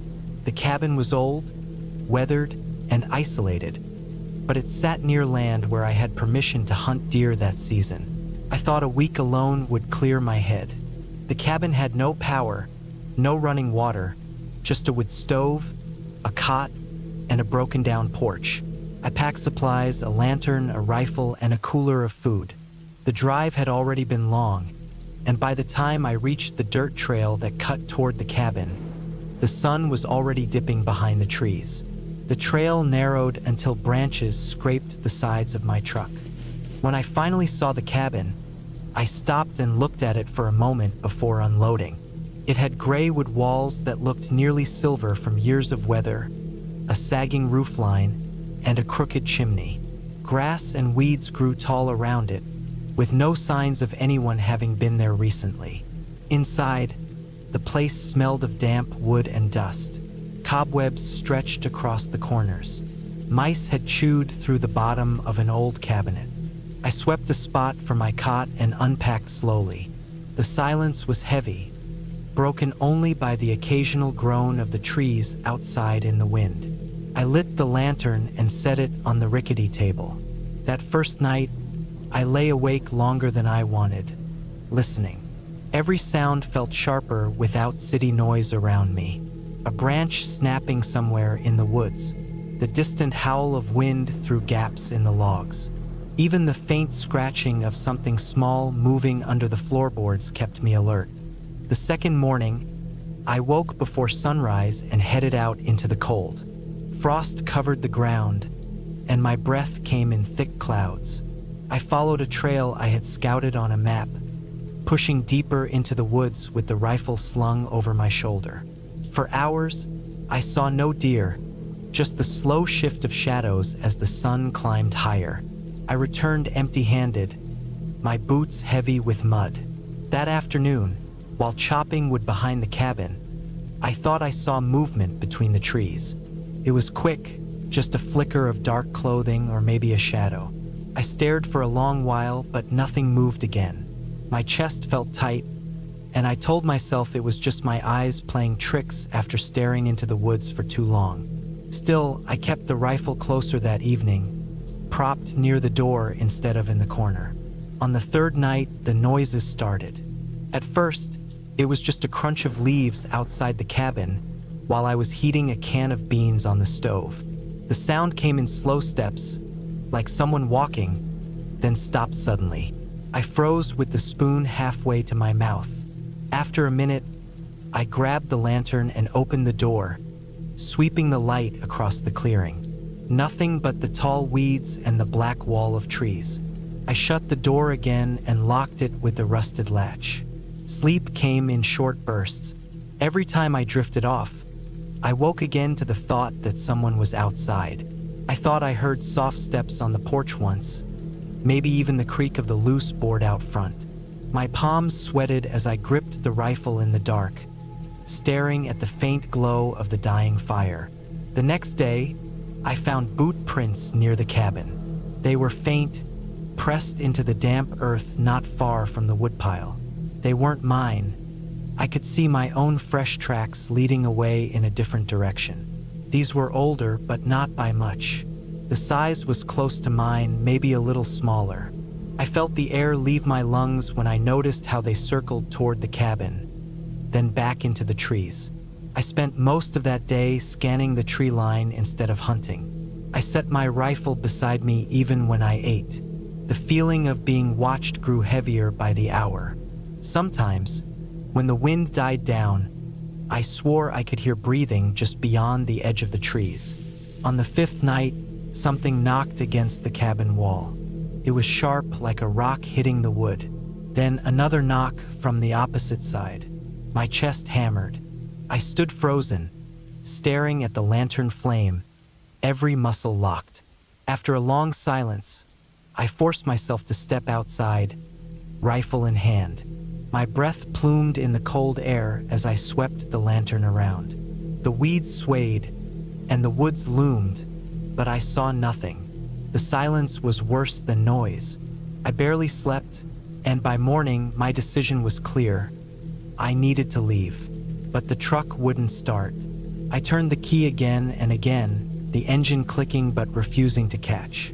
I checked under the hood but saw nothing obvious. The battery hadn't been dead the night before. I felt a cold rush through me when I noticed a cut wire dangling loosely near the block. Someone had tampered with it. I slammed the hood shut and turned in a circle, scanning the woods. Nothing but stillness, yet I knew someone had been close enough to do that. My skin crawled. I packed my bag fast, shoving food and gear together. I strapped the rifle across my back and started walking. The dirt trail back to the main road was nearly 5 miles, but I didn't care. I needed to get out. The silence followed me, pressing close as I walked. I kept checking behind me, sure I would see someone step onto the trail. Halfway down the road, I found another boot print, fresh in the mud, the same size as the ones near the cabin. My stomach knotted, but I kept moving, pushing faster. Every snap of a branch made me spin. The woods felt alive with unseen movement. When I finally reached the highway, the relief nearly dropped me to my knees. I walked another mile before a passing truck slowed and picked me up. I never told the driver what I thought had happened. I just said my truck had broken down. A week later, when I went back with a tow truck, the cabin looked the same, but my truck's tires had been slashed. All 4 of them. The tow driver shook his head and muttered about kids. But I knew it wasn't kids. Someone had been out there, circling the cabin at night, cutting wires, waiting. I never went back to that place again. For months, I woke at night thinking I heard the crunch of leaves outside my window.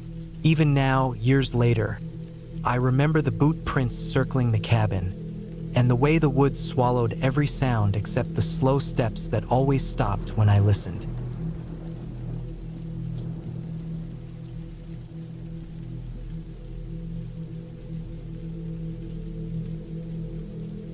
I started working as a seasonal park ranger in the summer of 2014, when I was 26 years old.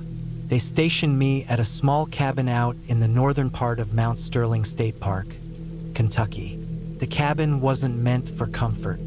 It was more like a base point, a place to sleep and log reports, built decades earlier and only lightly maintained. It stood at the edge of thick forest, about a mile from the nearest gravel service road. The idea was that I would cover a wide section of trails, old logging routes, and primitive campsites where people often went missing or had accidents. The cabin sat on a slight rise above a creek.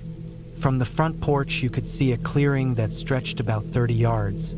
Then the treeline closed in. Behind it, the land sloped upward into dense hills, thick with oak, maple, and patches of pine.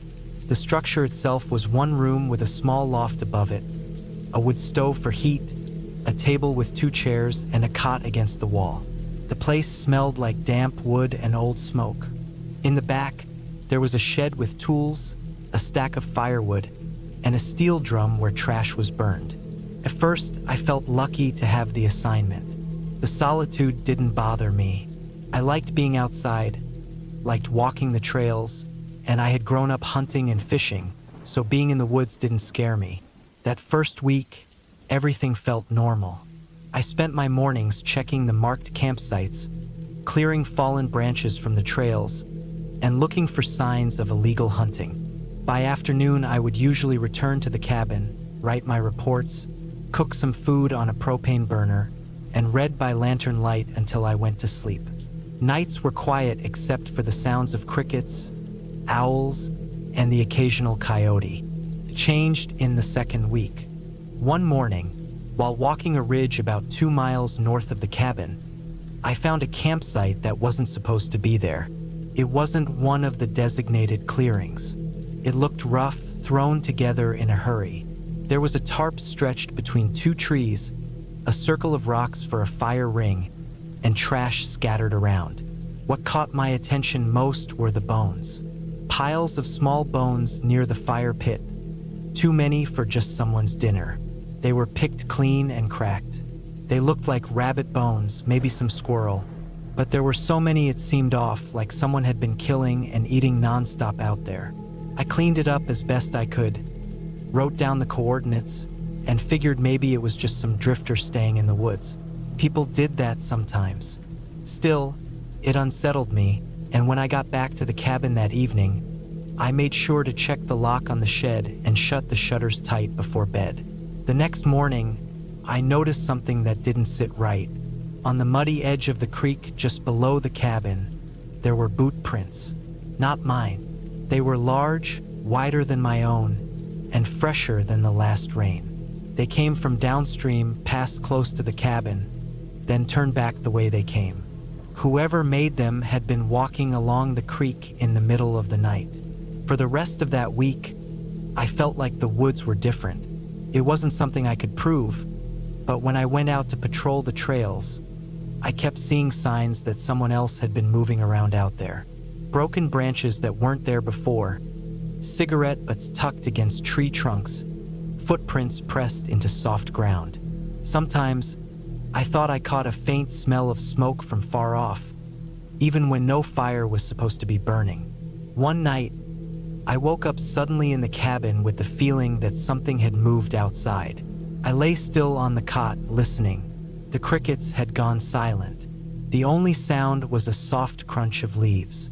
I waited, holding my breath, staring at the dark outline of the door. Then nothing. I stayed awake until dawn, too tense to move. The next day, I hiked farther out to clear my head, but the unease followed me. About 3 miles out, near an old logging road, I found another strange sight. It was a tree stripped of its bark in long vertical slices, and at the base was a pile of shredded clothing.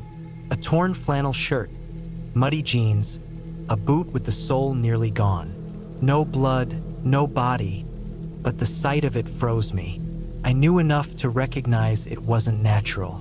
Someone had left those things there. When I returned to the cabin, I kept the lantern burning longer than usual. Every creak of the wood, every rustle in the brush outside made me stop and listen. I started leaving my boots next to the cot and my jacket within reach, ready to go if I had to. The real breaking point came 2 nights later. It was raining hard, steady sheets of water beating down on the roof. The creek had swollen, rushing fast, and the woods echoed with the sound. I was dozing on the cot when I heard the first thud, a heavy step on the porch. I froze, staring at the door.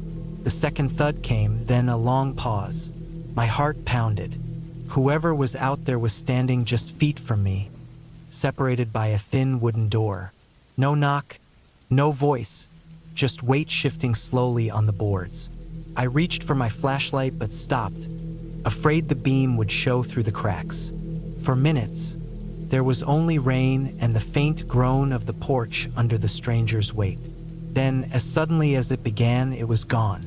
I stayed awake until dawn, every muscle stiff, waiting for another sound. When morning came, I went outside and saw it. On the porch boards, there were wet boot prints, the same wide shape as before. They led up to the door, stopped, then turned and walked back toward the trees. That day, I made my decision. I packed my gear into my rucksack, grabbed the logbook, and left the cabin. I didn't care about the schedule or the report. The woods felt wrong, and I wasn't going to spend another night waiting for someone to come back. I hiked hard, rain soaking through my jacket, until I reached the gravel service road. By late afternoon, I had flagged down one of the trucks making rounds near the ranger station. When I turned in my notes and told them where I'd found the camps and the clothing, they said they'd send people to check it out. They didn't ask many questions, and I didn't offer much detail. Maybe they thought it was just trespassers. But I know what I saw, and I know the feeling I had in that cabin wasn't just nerves. Someone was out there, watching, circling, waiting. I never went back to that post. The cabin still stands, I'm sure, but I don't want to see it again. When I think about it now, I picture those wide boot prints on the porch, inches from where I had been lying awake, with nothing but thin wood between me and whoever was on the other side. That was enough for me to know the woods can hold people far more dangerous than any animal.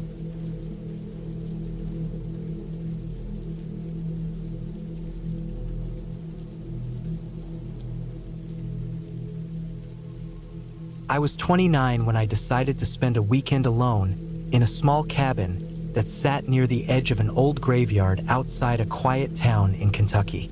It was 2014, late autumn, the kind of season where the air never fully warms up during the day and every night feels sharper than the one before. The cabin belonged to a man I knew through work who rented it out to people looking for cheap, off-grid stays. He told me it didn't get many visitors because of its location right next to a sprawling graveyard that stretched for acres, with stones leaning and cracking from age. He said most people didn't like the idea of sleeping so close to the dead. I didn't mind. At least that's what I thought when I booked it. The drive out there was long. The last 15 miles wound through back roads with no lights, only dark trees on either side. By the time I pulled up to the gravel clearing where the cabin stood, the sun was low enough that the shadows stretched across the ground like long black fingers. The cabin itself was old and plain, made of weathered wood with a tin roof and one narrow porch. It had a single room inside with a small bed, a wood stove, and a table. I dropped my bag inside, lit the lantern I brought, and looked out the back window. Just beyond a broken wooden fence, the graveyard began. Hundreds of headstones stood in uneven rows, some sinking, some crumbling, and some so worn the names were nearly gone. A few large trees grew among them, their bare branches creaking in the wind. At first, I thought it was peaceful in a strange way. The quiet was deeper than anything I was used to in town. No cars, no voices, just the occasional bird or the rustle of dead leaves. I set up my things, started a small fire in the stove, and heated a can of soup. The place smelled of wood smoke and damp earth. I sat at the table eating slowly, watching the light outside fade. As the graveyard sank into full darkness, something about the silence began to change. It wasn't broken, it was too complete. It was the kind of silence that made your ears strain, like they were waiting for a sound that never came. I sat by the window longer than I meant to, staring at the faint outlines of headstones under the moon. They looked like a crooked set of teeth sticking up from the ground. My stomach tightened for no reason I could explain. I tried to distract myself by reading, but I kept glancing at the glass, certain I saw movement out there. First, I thought it was just the wind shaking branches. But then, at one point, I was sure I saw a darker shape move between the stones, steady and deliberate. I froze, book half open on my lap, my eyes locked on that patch of darkness. I waited for it to show again. Nothing. After a long minute, I convinced myself it was just a trick of my eyes adjusting. The stove popped and cracked, and I finally lay down on the bed, trying to rest. But sleep didn't come easy. Every time I closed my eyes, I felt that the graveyard outside was alive with more than just wind. My mind replayed the thought of someone walking out there, weaving between stones. At one point in the night, I was pulled awake by a sound, faint but sharp. It wasn't the usual crack of wood or the groan of the cabin. It was metallic, like the thin scrape of something on stone.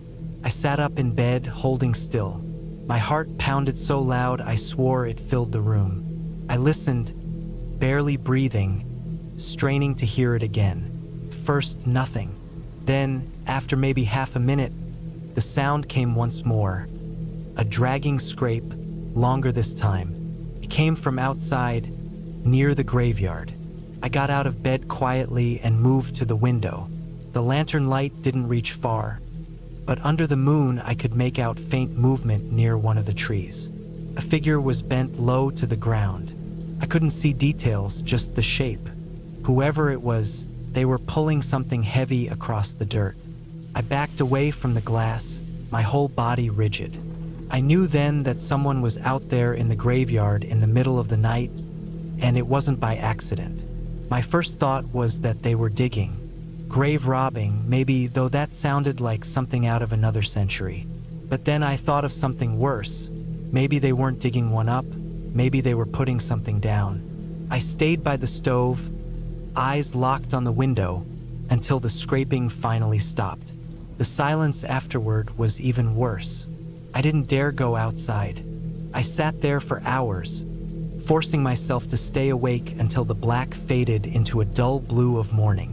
When daylight finally came, I stepped outside, nerves tight, and walked toward the graveyard. My breath smoked in front of me in the cold air. I found the spot by the tree easily. The dirt was freshly turned, darker than the rest, with the edges of the grass still wet from being ripped up. There were deep drag marks leading from farther back in the graveyard to this fresh mound. I stood there staring at it, feeling a sick weight in my chest. I didn't dig, didn't touch anything. I just stared at the uneven patch of earth until I couldn't anymore. The rest of the day I tried to stay busy, chopping kindling and walking the edge of the clearing, but the image of that dirt mound never left my head. As the sun started to drop again, the thought of another night there made me feel trapped. My stomach churned and my hands wouldn't stop trembling. That second night, I barely touched my food. I kept the lantern burning bright, though it didn't ease anything. I sat on the bed with my back against the wall, watching the window, waiting.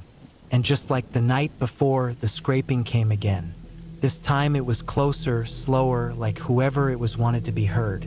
I couldn't make myself move. I sat there paralyzed, the sound dragging on for minutes. Finally, the scraping stopped, replaced by the faint crunch of footsteps moving through leaves. They circled the cabin once, deliberate and slow. My skin went cold. The steps paused on the porch. For a long time, there was nothing, just silence so heavy it made my ears ring. Then the old boards creaked under weight. I stared at the door, my whole body locked. No knock, no voice, just the sound of breathing so faint I almost thought I imagined it. Then, just as slowly, the boards released and the steps moved off again, fading back toward the graveyard. I didn't sleep that night. As soon as the sun came up, I packed my things fast, threw everything into the car, and drove out of there without looking back. My hands shook the whole drive. I didn't tell the owner what I saw. I didn't tell anyone. But even now, years later, I can still picture that graveyard in the moonlight, the way the stones leaned, the way the dirt looked freshly torn, and the sound of footsteps circling me in the dark. I know what I heard, I know what I saw, and I'll never forget how close it all felt. Not something far away in the distance, but right outside my door. That weekend taught me something I can't shake. You don't need ghosts to fear a graveyard. The living are enough.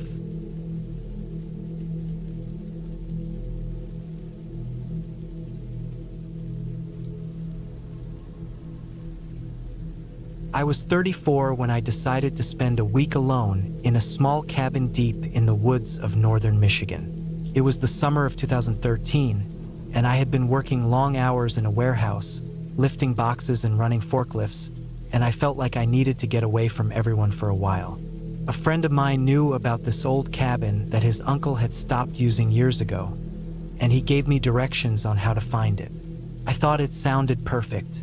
Quiet, hidden, and far enough from town that I wouldn't hear cars or people. The drive out took me nearly 4 hours. I followed back roads that turned to dirt after the small towns faded away. The woods grew thicker, and the sky seemed to disappear under the leaves. When I finally pulled up near the place, I had to park on a patch of grass and carry my stuff the last quarter mile down a narrow path that looked more like a deer trail than a road. The cabin itself was small and rough. Weathered wood, a sagging porch, and windows that looked like they hadn't been cleaned in years. Still, the door opened easily, and the inside smelled like dust and old pine. There was one main room with a small wood stove, a broken couch, and a cot pushed against the wall. A shelf held a few rusty pans and chipped mugs.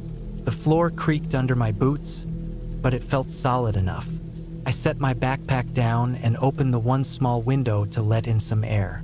For the first day, everything felt normal. I unpacked my food, filled a jug with water from a nearby stream, and walked a bit around the woods to get familiar with the area. The forest was quiet, too quiet at times. I hardly heard birds, and when the sun dropped, the silence thickened until all I could hear was my own breathing. By nightfall, I sat on the porch eating canned beans, watching the sky turn dark.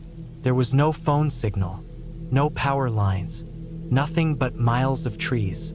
That was what I wanted, but I didn't realize how heavy that silence would feel once it settled around me. The second night was when I started to notice things that made me uneasy. I had built a small fire in the stone ring outside the cabin, and as I sat watching the flames, I thought I heard movement in the woods. Not the quick rustle of a rabbit or squirrel. This was slower, heavier, like someone stepping on leaves and pausing, then stepping again.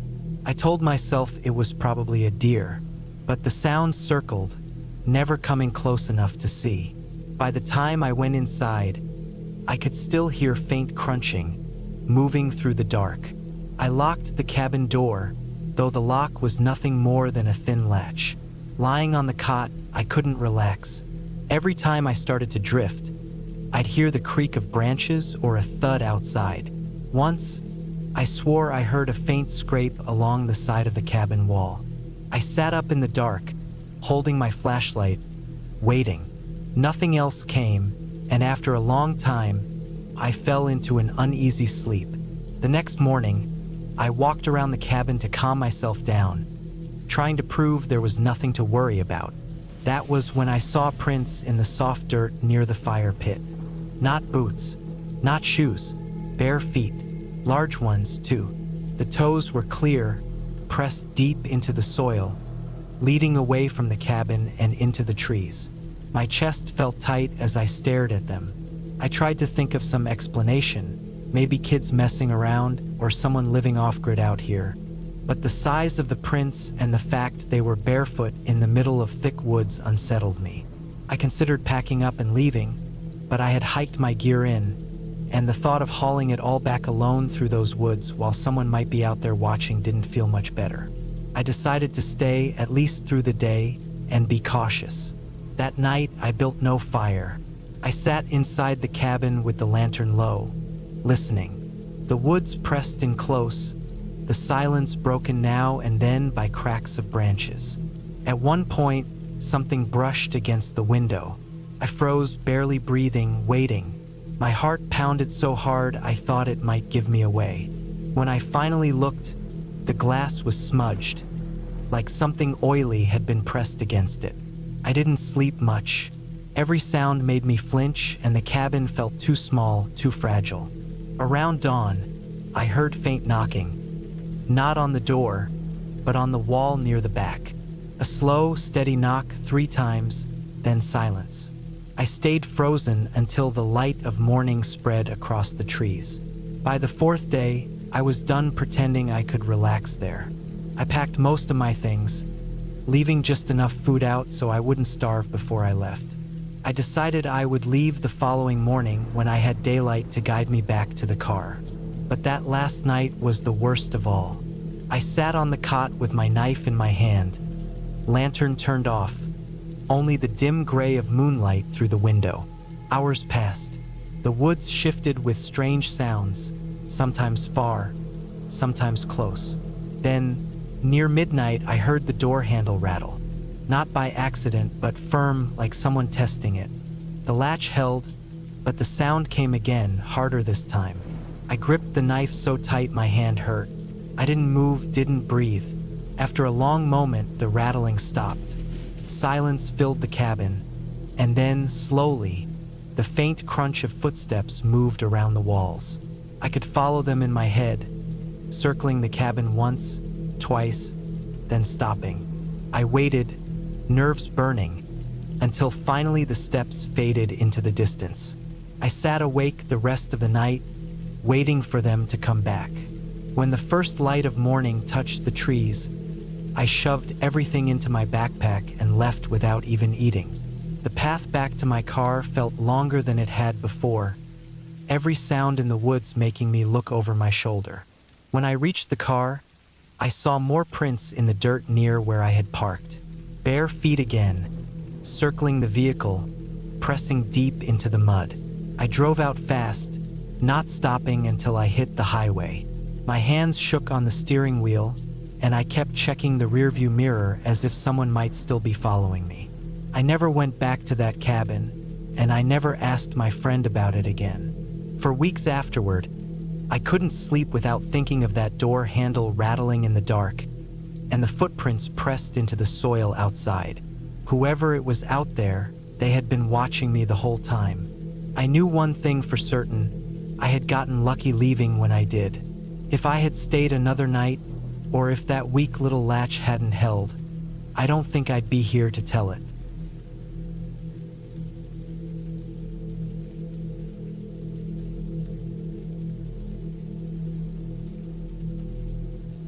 I was 32 the year I decided to take a break from everything and drive north through Montana, away from the cities and closer to the woods. It was early fall of 2011, and I had been working long weeks in construction jobs back home in Nebraska.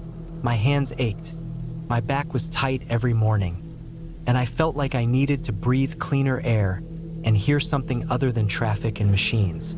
I didn't plan a lot for the trip. I just packed some clothes, a cooler of food, an old sleeping bag, and a shotgun my uncle had given me years earlier. I found a small cabin for rent through a local paper listing I saw online. It was a cheap one-room place a few miles from the main road, sitting on the edge of thick pines with a dirt trail that wound back toward the foothills. The man who rented it out lived in town and left the key in a lockbox nailed to the porch. The cabin wasn't fancy, just weathered wood, one window in the front, a tin roof, and a door that stuck when I pulled it shut, but it felt private and quiet, which was what I wanted. That first evening, I built a small fire in the stove and sat on the porch with a beer, watching the last bit of light fade behind the trees. The woods around the place were heavy, dark, and carried sound strangely. Even small things, like a branch snapping far away, seemed sharp in the silence. I thought it would take a night or two to get used to, but at the time it felt almost comforting to sit there with no one else around. The second day, I walked some of the trails behind the cabin. They weren't marked, just narrow deer runs that cut between tall grass and brush. I carried the shotgun, more for peace of mind than anything else, since I had read that black bears wandered the area. After a few hours, I came back tired, cooked some canned soup on the little propane stove, and sat by the window as rain started to fall. The sound of the drops on the tin roof was steady, but it also made the woods outside look darker than before. That night was the first time I felt something wasn't right. I woke up around 2 in the morning, unsure why. At first, I thought it was just the wind, but then I noticed it was dead still outside. No rain anymore. No crickets. Just silence so heavy it made my ears ring. I stayed in my sleeping bag and listened. After a while, I thought I heard a faint crunch of leaves, slow and uneven, like someone stepping in boots. The steps seemed to come from behind the cabin and then fade. I sat up, gripping the shotgun, heart hammering, waiting for it to come back. It never did, and eventually I told myself it was probably an animal.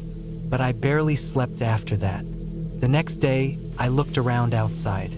There were patches of soft dirt near the back where rain had pooled, and I swear I saw the faint shape of a boot print in the mud.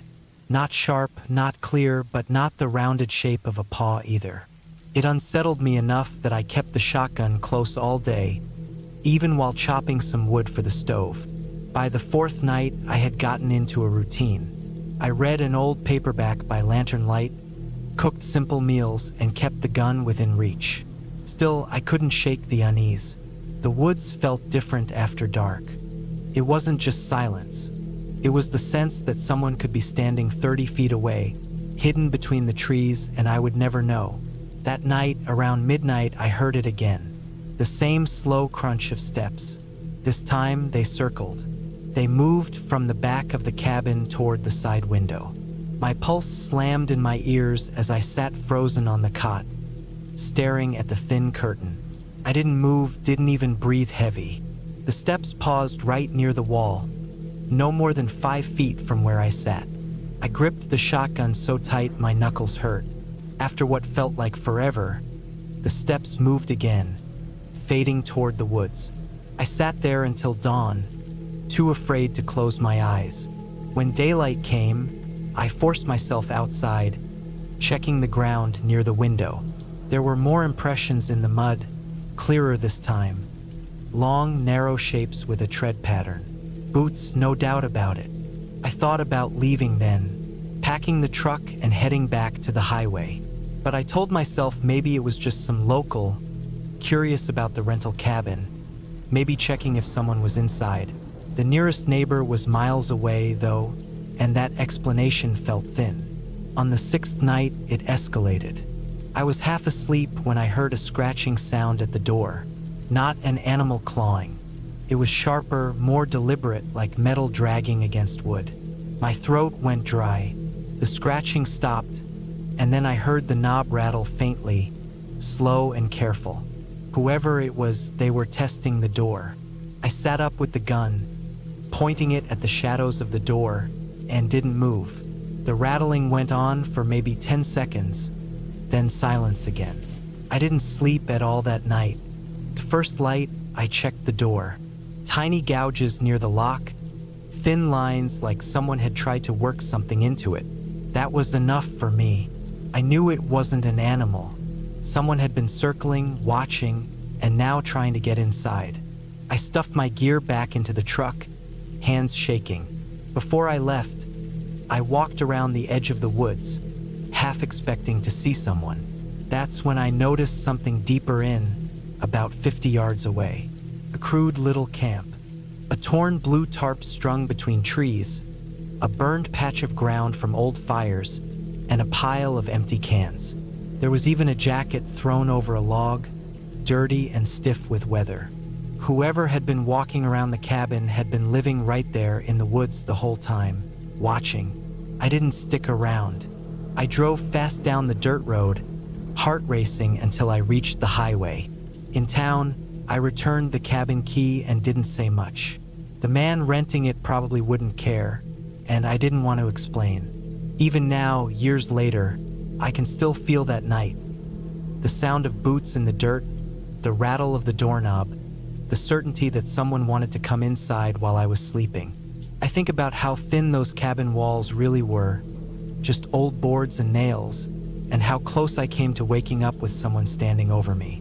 I never rented another cabin after that. Whenever I think about getting away from work or clearing my head, I stick to campgrounds where I can see other people nearby. I tell myself the woods are still beautiful, but I know better than to think I'll ever feel safe in them again.